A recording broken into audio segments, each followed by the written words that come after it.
इस वक्त बड़ी खबर आ रही है कि फ्रांस में पेगासस जासूसी मामले में जांच के आदेश दे दिए गए हैं। इस मामले में सोमवार को मीडियापार्ट ने शिकायत भी की थी। इस मामले में भारतीय नेताओं और पत्रकारों की जासूसी का आरोप भी है।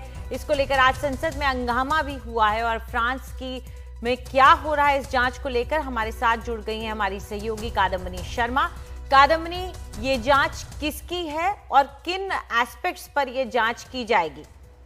देखिए अंजलि, ये बिल्कुल जो मीडियापार्ट, जैसा आपने भी बताया, मीडियापार्ट ने कंप्लेन किया था यहाँ पर पेरिस में और प्रोसिक्यूटर्स ने कहा है कि वो जांच का आदेश दे रहे हैं। तो ये मसला क्या है? क्या ये ओवरऑल है? नहीं, ये ओवरऑल नहीं है, बल्कि ये मामला है कि मोरक्कन जो इंटेलिजेंस एजेंसीज है उन्होंने जो फ्रेंच जर्नलिस्ट की जासूसी की है पेगासस के जरिए, ये आरोप है, उसको लेकर जांच के आदेश दिए गए हैं। यहाँ पर जो पेरिस में प्रोसिक्यूटर्स हैं उन्होंने कहा है कि इसकी जांच होगी।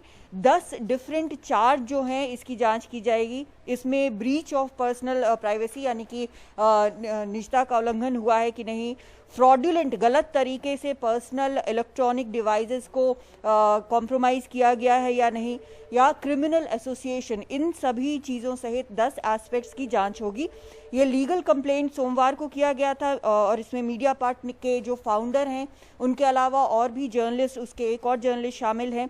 उसके अलावा फ्रेंच जर्नलिस्ट जो कि AFP वगैरह से जुड़े हुए हैं, इंटरनेशनल ऑर्गेनाइजेशन से जुड़े हुए हैं, वो भी इसमें पाए गए, उनके नंबर्स भी इसमें पाए गए हैं। तो ये सभी चीज़ें लेकर आपको पता है कि किस तरह से यहाँ पर भी भारत में इसको लेकर काफ़ी हंगामा हो रहा है कि जिस तरह से पत्रकार और एक और लोग, जो एक सिटिंग सुप्रीम कोर्ट जज के बारे में बताया जा रहा है, एक्टिविस्ट के बारे में बताया जा रहा है, कई लोग इसमें शामिल हैं। तो पहला सबसे बड़ी चीज़ ये है कि पहला शायद इन्वेस्टिगेशन है जो कि ये ऑर्डर हुआ है फ्रांस में, जो कि इस पूरे मामले की चेक करेगा कि क्या पेगासस के जरिए, जो कि इजरायली कंपनी है, इसके स्नूपवेयर के जरिए क्या मोरक्कन इंटेलिजेंस ने फ्रेंच जर्नलिस्ट की जासूसी की। इसमें अहम बात यह है कि अगर इस तरह से एक जांच ओपन हो जाती है, ये पहली जांच ओपन हुई है, लेकिन बाकी जगह भी ये रास्ता खोल देती है कि इस तरह से जांच की जा सकती है। अंजलि जी, कादम्बिनी, यहाँ कुछ लोगों को समझाने के लिए पहला तो मीडियापार्ट क्या है, किस तरीके की इन्वेस्टिगेशन वो करते आए हैं और क्या उनकी शिकायत थी, ये भी थोड़ा जानकारियां दें। मीडियापार्ट अभी जो सामने आया है पूरा मसला, उसमें ये एक कोलैबोरेशन में इन्होंने ये सारा कुछ सामने लाया है। ना सिर्फ मीडियापार्ट बल्कि बाकी भी इसमें सारे ऑर्गेनाइजेशंस जुड़े हुए हैं, इंटरनेशनल। ये एक इन्वेस्टिगेशन है जिसमें ये इन्वेस्टिगेट किया गया है कि इस तरह से कॉम्प्रोमाइज फ़ोन नंबर्स किए गए। इसमें बड़ी चीज़ ये है कि जो स्नूपवेयर है, जिस ज़रिए जासूसी की जाती है, उसका ये दावा है कि वो सिर्फ सरकारों को और आतंकवाद के खिलाफ इस्तेमाल करने के लिए ये बेचता है। लेकिन जब सारी चीज़ें सामने आई हैं, जिस तरह से इन्वेस्टिगेशन यहाँ पर सामने आया है, और मीडियापार्ट इसका बड़ा हिस्सा है कि उसने भी ये किया है, एक लैब जो है टोरंटो में, उसके ज़रिए और मीडियापार्ट के ज़रिए ये सारा कुछ सामने आया है।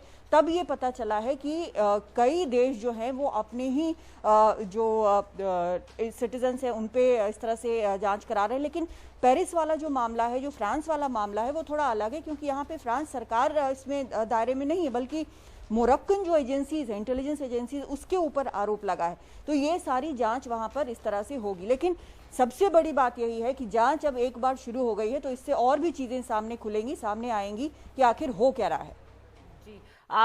कादम्बिनी, अगर देखें तो मीडियापार्ट और इन्वेस्टिगेशन का अगर पहले भी हमने देखा है कि रफाल के मामले में भी मीडियापार्ट के कुछ आरोप थे और उन्होंने इन्वेस्टिगेशंस किए थे, जिसके बाद फ्रांस में रफाल पे भी एक जुडिशियल इंक्वायरी हो गई थी। लेकिन उसका ऐसा जरूरी नहीं है कि असर दूसरे देशों पर पड़े। और भारत पे कोई, आपके नजरिए में आपका एक्सपीरियंस क्या कहता है कि भारत इस पे कोई दबाव ले सकता है कि वहां अगर इन्वेस्टिगेशन चल रही है तो हम भी इसे देखें?